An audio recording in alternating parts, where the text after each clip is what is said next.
Fala pessoal, boa noite, sejam bem-vindos, vamos chegando, mais uma live segunda-feira, todas as segundas-feiras às 7 da noite, eu vou estar online aqui para perguntas e respostas, em cima de algum tema, né, em cima daquilo que vocês têm procurado de dúvida aí, nós vamos estar sempre procurando responder. Legal? Vamos esperar mais um pouquinho o pessoal chegar aí. Quem já tiver uma dúvida, uma pergunta, já prepara aí que daqui a pouquinho eu já vou começar. Isso aí, pessoal. Vamos começar aqui.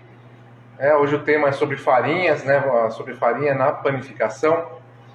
Queria saber com vocês se vocês têm algum tipo de dúvida, algo que perseguem vocês aí, que eu posso estar ajudando.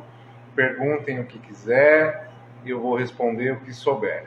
E o que eu não souber, prometo voltar aqui e responder para vocês. Bom, enquanto não chega nenhuma pergunta aqui, eu vou aproveitar e responder uma pergunta que veio durante o dia aqui na caixinha, né? A pergunta é: como eu sei quanto tem de proteína na minha farinha? Eu vou mostrar para vocês, pela câmera não vai dar para vocês visualizarem, mas vocês vão conseguir entender.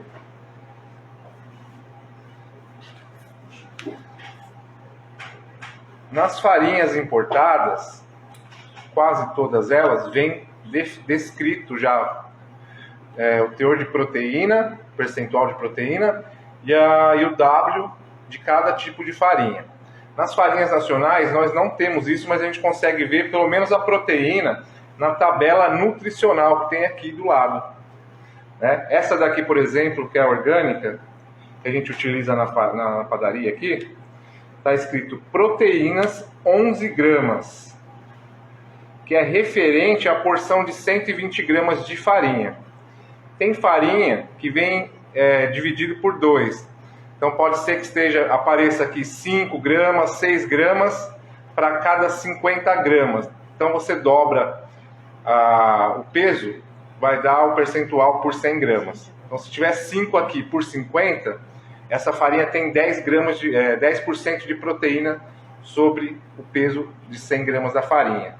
Tá? Então é bem bacana a gente ler aqui o lado da tabela nutricional. Fora os outros valores energéticos, quantidade de carboidratos, a gente tem aqui o percentual de proteína. Isso é muito importante para quem vai fazer pães, tá? O percentual de proteína é muito legal, isso ajuda na absorção da quantidade de água, a absorção da quantidade de gordura e o desenvolvimento do pão em geral. Outra coisa que é muito bacana também falar, veio também como pergunta, aqui do lado, abaixo da tabela nutricional de todas as farinhas, vem falando qual é o ingrediente que tem na farinha. Quando a gente fala de pães rústicos, pães artesanais, a gente procura falar de utilizar farinhas mais puras. Então aqui a gente tem que observar, nos ingredientes tem que estar escrito só farinha de trigo. No máximo, enriquecida com ferro e ácido fólico, que é uma solicitação da legislação brasileira. Tá? Se você vê lá, farinha de trigo, mais conservantes, melhorador de farinha, então você corre desse tipo de farinha, que ela não é indicada para panificação artesanal, tá? A não ser que você não tenha outra opção. Legal? Duas perguntinhas. Vamos lá, o que nós temos aí de Belas pergunta? Brasil perguntou: qual tipo de farinha você recomenda para fazer tortas e doces? Tortas e doces, a gente utiliza uma farinha mais fraca em relação ao teor de proteína e W. Normalmente uma farinha para pastel e salgados já é uma farinha voltada para tortas e doces. Uma farinha mais fraca em glúten. Porque tortas a gente não quer uma massa que desenvolva muito glúten, a gente quer uma massa mais quebradiça, uma massa mais fácil de abrir. Então se essa farinha for uma farinha muito rica, muito forte, vai ser difícil de a gente abrir uma massa de torta. Dependendo do doce, por exemplo, para bolo não é necessário uma farinha muito rica. Então uma farinha mais simples, uma farinha mais de pastel mesmo.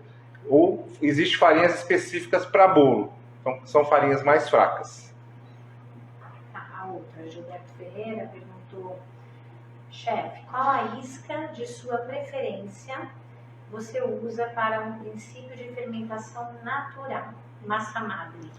Fala, Gilberto, beleza? Grande profissional aí da panificação, um técnico muito renomado aí da Puratos. Um abraço, obrigado pela sua presença. Respondendo a sua pergunta, eu gosto de utilizar a isca da maçã, utilizando um suco de maçã, né? Deixo esse suco fermentar por alguns dias, até 7 dias, e utilizo essa água fermentada do suco de maçã.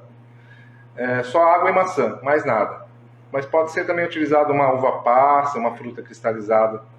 Então eu gosto desse princípio que eu sempre utilizei, eu aprendi assim, e eu sempre utilizei, sempre deu certo, e assim eu ensino meus alunos.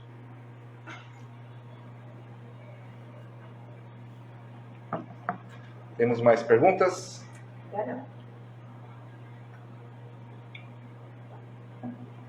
Muito legal essa pergunta que o Gilberto fez. A gente vai voltar depois em uma outra live, um tema específico de como fazer o fermento natural, quais formas que é possível de a gente fazer esse fermento natural, como extrair primeiro o start do fermento, né?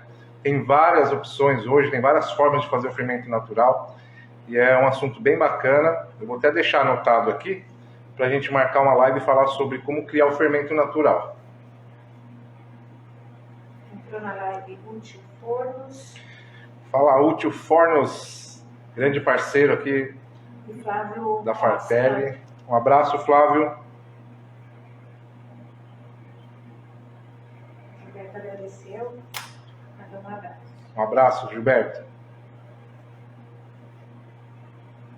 Guilherme entrou. Aproveitando aí que o Útil Fornos está aí, ó, para quem tiver já no ramo, na área de panificação, e estiver procurando fornos de lastro com vapor, fornos profissionais, entre em contato aí com a Útil Fornos, procura o Marquinho lá, enche o saco dele, perturba ele lá, que ele vai dar toda a atenção, todo o suporte para vocês, tá bom? Tá aplaudindo. Só aí, Marquinho, grande abraço. Entrou o Gustavo, entrou o Guilherme. Fala, Gu, fala, Gui. Isso aí, pessoal. Toda segunda-feira vamos fazer uma live aí bem bacana, aí, tirando dúvidas sobre a área de panificação. De início, vamos voltar para a panificação, mais para frente a gente abre aí para confeitaria e chocolateria, tá bom? Então, uma pergunta. Vamos lá. A Cel, a escolha da farinha interfere no tempo de preparo para fazer o pão? Céu, a farinha ela interfere em vários fatores, né? A qualidade da farinha interfere no tempo de batimento, no tempo de sova, né? E quanto melhor for a farinha, menor é o tempo, o processo de fabricação. Então, com certeza, o tempo de fermentação final, ele também é diferente em relação à qualidade da farinha. Entrou a Tânia Farias Cakes. Fala, Tânia, grande abraço. Ted. Abraço, Leonardo. Eduardo, boa noite.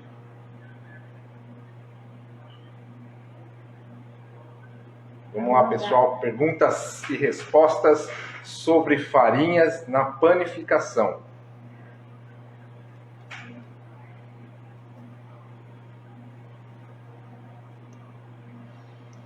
Eu tenho uma pergunta aqui também que chegou na caixinha.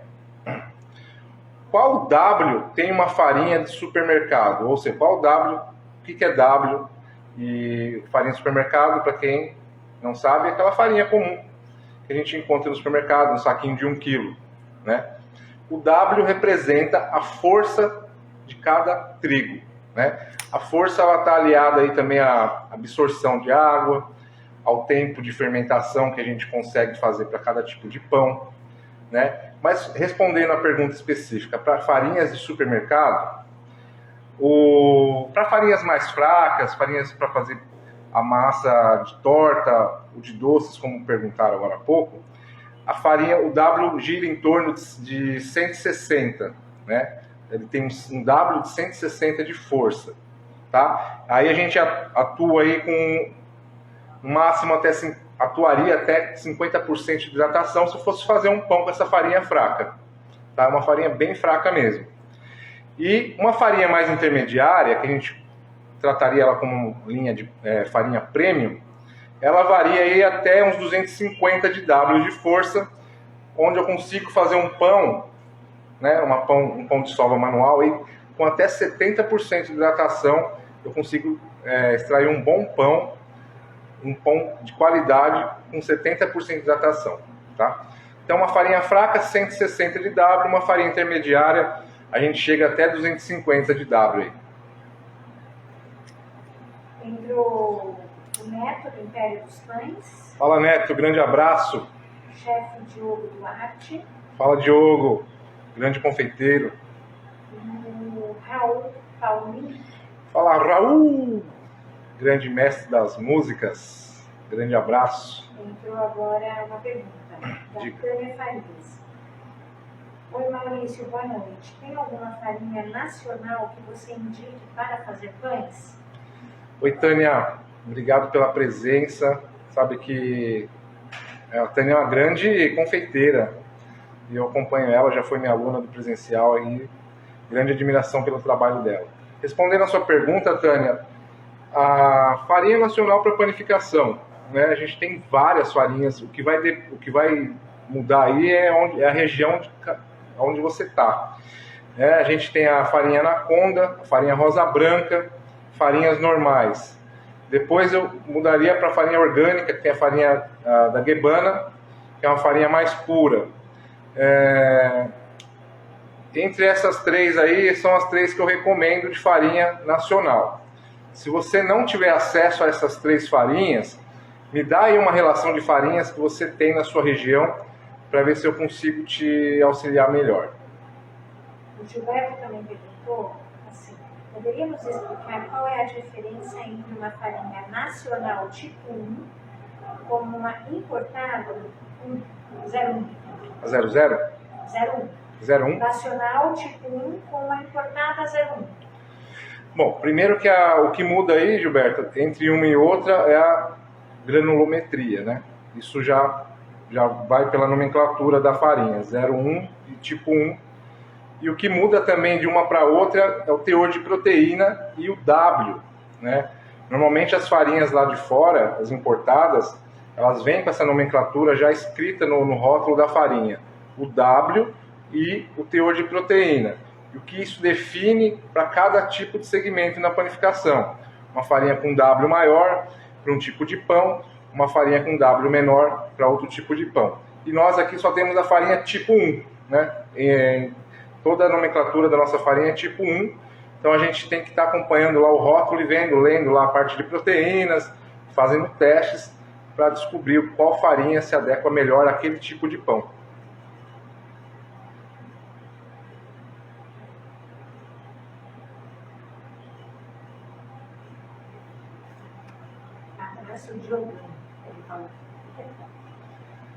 Valeu!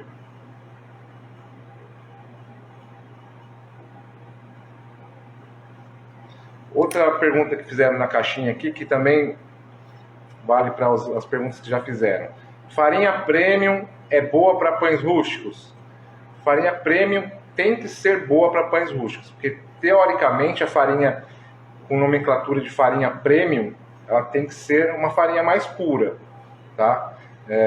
Nem sempre ela é melhor. Eu já vi farinhas premium, eu fui ler a descrição dos ingredientes e ela tinha lá um monte de tipo de melhoradores, conservantes e, enfim, cheguei até a fazer testes e o pão fica totalmente descaracterizado. Fica um pão macio com uma casca grossa, fica um pão muito estranho. Então, assim, vamos ler o que está escrito na lateral da rotulagem de cada farinha. Farinha tem que conter somente farinha e, no máximo, o que a legislação pede aqui no nosso país, que é ferro e ácido fólico.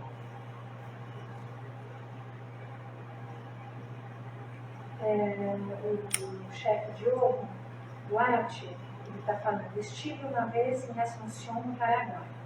Pedi uma farinha, ele me disse quantos eram. Me surpreendi.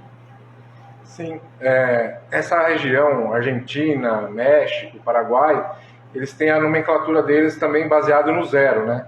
Que refere-se à granulometria do trigo.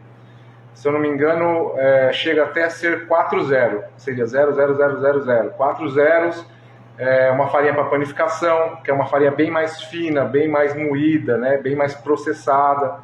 Depois tem a farinha 3 zeros, que é para uma outra linha de produção. E assim vai diminuindo, farinha 00 e até 0, se eu não me engano, 0,1 lá também. Está falando isso, 4 zeros. Isso, refere-se à granulometria do trigo, que é o tipo de moagem, a espessura que é, né, que você pega aquela farinha bem fininha assim, é voltada para uma farinha para panificação.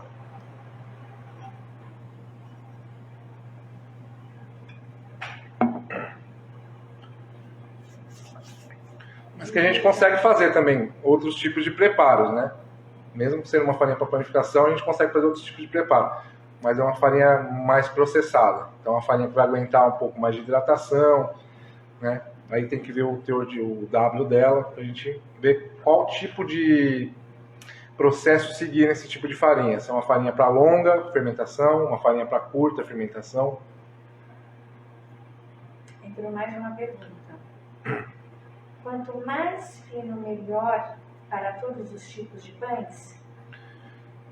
Não diria que quanto mais fino, melhor para todos os tipos de pães. Mas quanto mais fino, a farinha ela vai ter mais, ela tende a ser, ela absorver mais água, ela tende a ser um pouco mais forte. Tá, Gilba? Então, não digo que seja para todos os pães. Aí teria que fazer um teste, tá? Entrou o Luco, pães artesanais. Seja bem-vindos, boa noite. E PP Lopes, BR. Seja bem-vindo todos.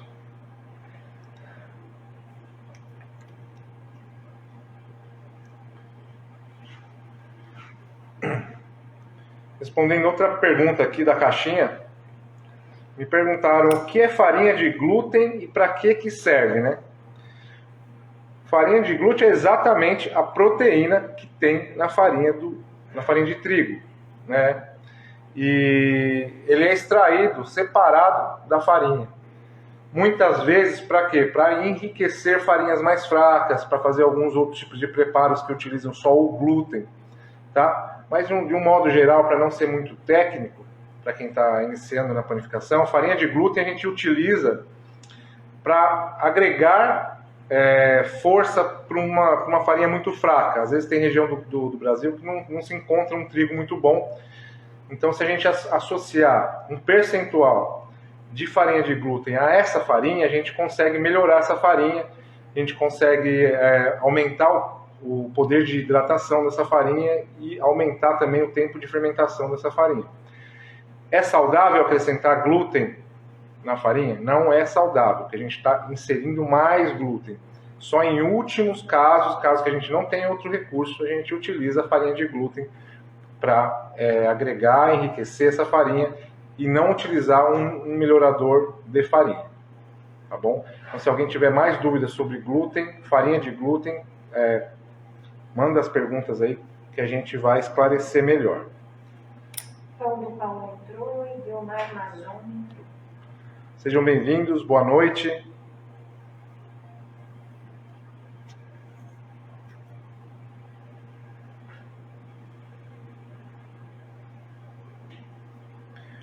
Uma outra pergunta aqui que fizeram também na caixinha, que entra aí também junto com essa farinha do glúten, posso fazer blends de farinha?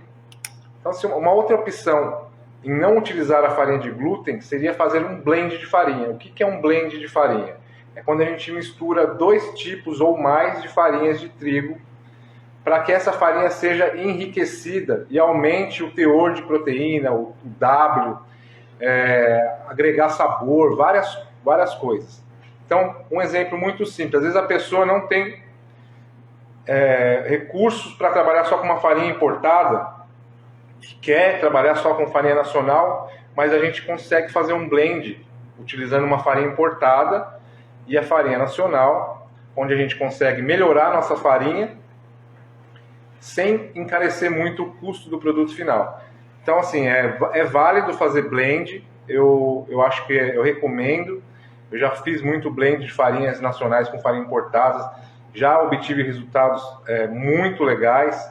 Então, eu acho que é válido, eu recomendo.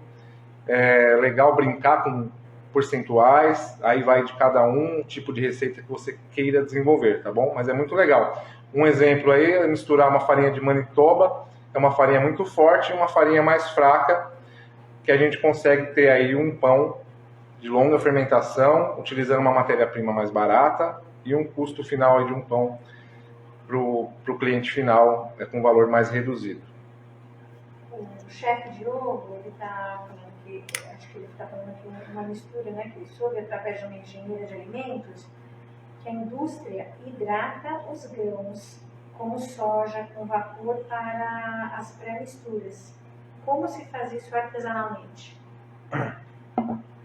Diego, seria como germinar o trigo? Eu não entendi muito bem a pergunta.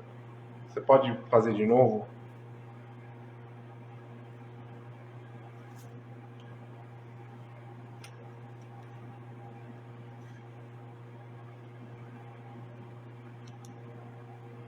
Quer que eu repita aqui? Deixa eu explicar. Pode repetir, enquanto ele não fala. Ele botou assim: uma eu soube, através de uma engenheira de alimentos, que a indústria hidrata os grãos com soja, com vapor, para fazer as pré-misturas.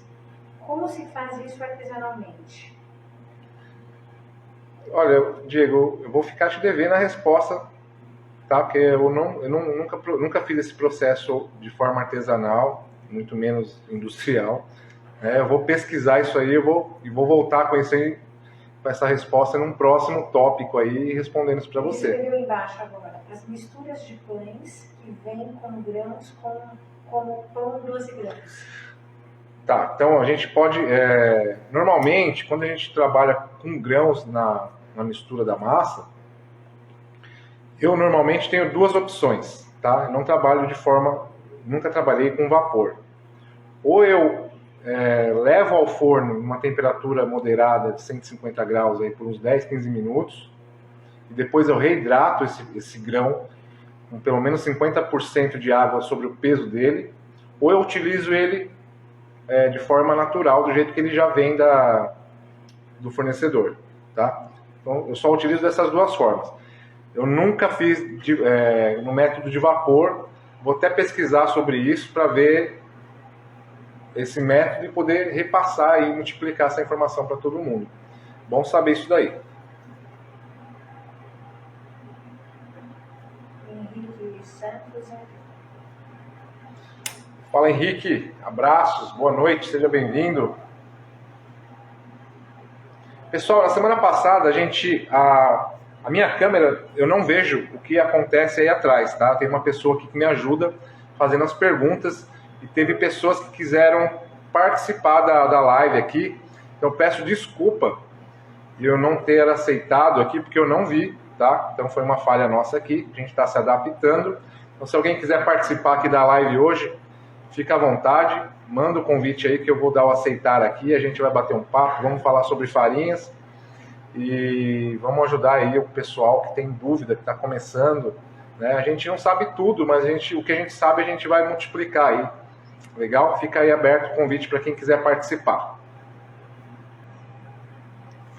É isso aí, pessoal.